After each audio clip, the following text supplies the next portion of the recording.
Hinamon ni dating Pangulong Rodrigo Duterte si Pangulong Bongbong Marcos na magpa-drug test.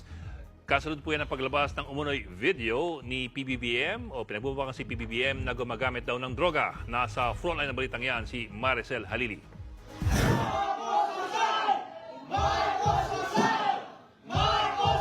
Pinulutan sa may sug rally sa Los Angeles, California si Pangulong Bongbong Marcos.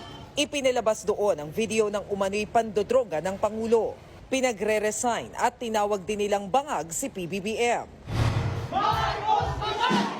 Ang may sug ay grupong kaalyado ng mga Duterte. Minsan na nga rin tinawag na bangag ni dating Pangulong Rodrigo Duterte si PBBM. Present sa may sug rally si dating presidential spokesperson Harry Roque. Ipinost din ni Roque ang screenshot ng video na pinagdikit niya sa tunay na picture ni Pangulong Marcos. Buwelta dyan ni Executive Secretary Lucas Bersamin.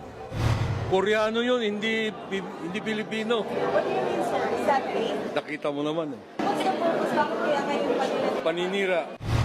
Ayaw namang patulan ni Presidential Son at Ilocos Norte 1st District Representative Sandro Marcos ang lumabas na video. It's clearly a pathetic attempt at destabilizing. I mean, at this point, are you really surprised? It's what they've been trying to do for so long already. It's quite pathetic. Nakarating na rin sa DILG ang video. Peke raw ito na maaaring ginawa gamit ang artificial intelligence o AI. Bilang patunay, pinagdikit pa nga ni Abalos ang screenshot sa video at tunay na picture ng Pangulo. Sa tenga pa lang, magkaiba na raw ang dalawa. Sa litrato pa lang, nakita ko na, hindi po ang Pangulo ito. It is so unfair. It is so unfair. Isipin mo, itong araw na to is the state of the nation affairs. Tapos isasabi mo to on a very malicious level. Bakit kailangan gawin sa abroad? Bakit hindi rito ko talagang totoo yan? Kinumpirma rin ng Department of Information and Communications Technology o DICT na peke ang video sa may sug rally. We can confirm that this is really an edited video or a fake video. According to our analysis sa fake video, mapapansin niyo that the lighting is not consistent.